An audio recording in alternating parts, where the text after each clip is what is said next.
बगल की राज्य जो बिहार है उसमें अभी 5-6 महीने बाद चुनाव होना है। उस बिहार में लोक लुभावन बजट दिखाया गया, उसको वहां पे दिया गया कुछ ऐसे जो कि जनता को कोई फायदा नहीं होने जा रहा है, लेकिन जनता को लुभाने के लिए कुछ ऐसे लॉलीपॉप दिया गया।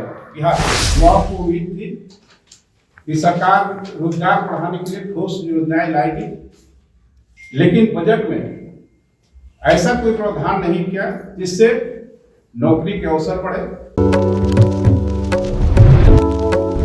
प्रदेश युवा राजद ने केंद्रीय वित्त मंत्री निर्मला सीतारमण द्वारा पेश किए गए आम बजट को निराशाजनक बताया है।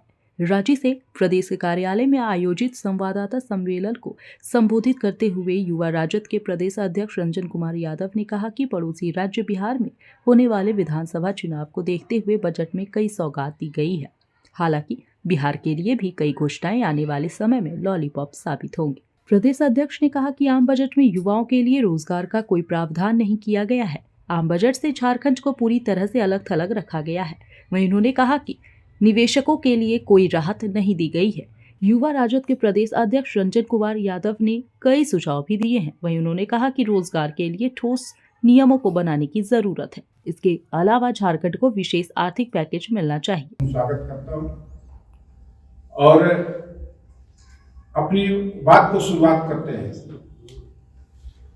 कल माननीय वित्त मंत्री निर्मला सीतारमण जी ने 2025 का केंद्रीय बजट से पेश की। इस बजट में जो हम देखते हैं कि पहले देश के युवाओं, किसानों, मजदूर वर्ग, गरीब वर्ग और झारखंड जैसे संसाधन लेकिन उपेक्षित राज्यों को इससे बड़ी उम्मीदें थी, लेकिन यह बजट इन सभी उम्मीदों पर खरा नहीं उतरा, जिसका कि प्रमुख जो इसमें जो निराशाएं लगी है उसको मैं एक कर आप लोग को बता रहा हूं। सबसे पहला जो है, युवाओं को रोजगार पर निराशा लगी।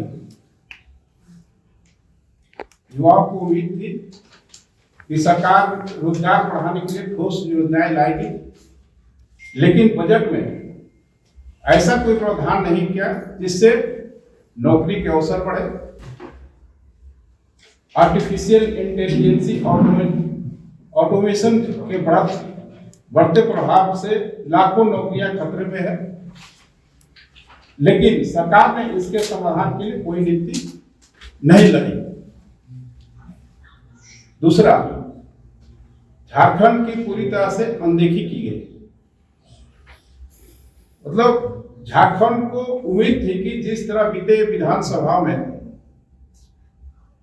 हमारे प्रधानमंत्री झारखंड का एक एक जिला, एक एक शहर का कहिए, हमको लगता है कि गली गली का दौरा किए और उसमें उन्होंने वादा किया था और झारखंड के प्रति उनकी सहानुभूति थी, अपनी सहानुभूति जता दी।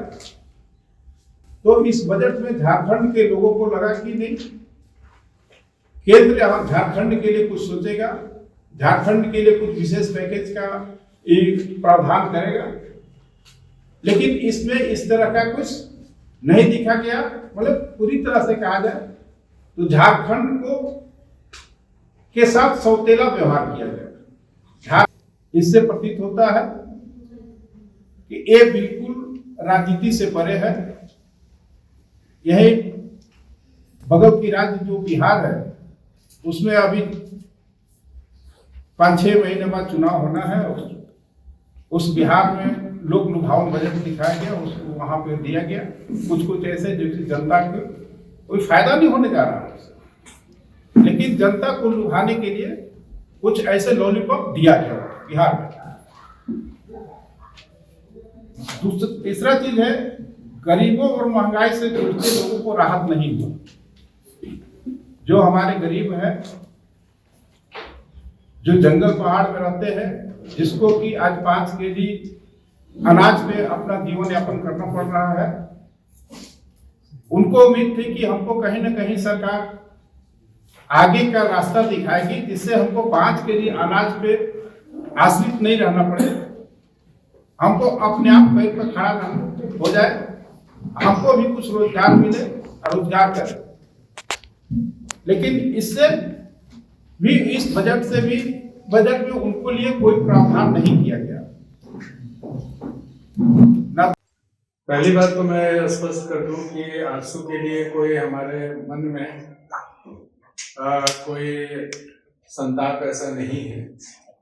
एक पार्टी थी, आंदोलन से उभरी हुई पार्टी थी। अभी जिस पार्टी में मैं हूं उसने एक तरह से पूरे राष्ट्र में जो 1977 के बाद जो परिस्थितियां बनी थी उसका प्रतिनिधित्व करती हुई पार्टी है, जिसने हक और हुकूक की लड़ाई शुरुआत से ही लड़ी है। आज देश में 2 तरह की राजनीतिक स्थापनाएं हैं, एक जो पूंजीवाद से अभिप्रेत है और दूसरा जो भूख से लड़ती हुई आबादी की बात करती है। इन दोनों के अंतर संघर्ष के बीच में भारत की राजनीति चल रही है। मुझे लगता है कि जो पार्टी दलितों, पिछड़ों के हक और हुकूक के लिए खड़ी हो जाए, उसके लिए लड़ जाए, वो प्लेटफॉर्म ज्यादा आज के वक्त में जरूरी है। इसलिए मैं आज आरजेडी में हूँ। आरजेडी की जो विचारधारा है ये 1980 के दशक में जो उपजी परिस्थितियां थी और मैंने कहा भूख से लड़ती हुई आबादी के बारे में सोचने वाली जो भी राजनीतिक शिराएं थी उसकी डोर को पकड़ने वाले आदरणीय श्री लालू प्रसाद यादव जी थे, जिन्होंने एक तरह से कहें एक सामाजिक युद्ध लड़ा और यूनाइटेड बिहार में उन्होंने वैसी परिस्थितियां पैदा की कि मामूली आदमी अपने हक के लिए उठ करके खड़ा हो जाए, उसके कंठ की आवाज बने। और मुझे लगता है कि ये बहुत जरूरी एक राजनीतिक कार्य था जो उन्होंने संपन्न किया।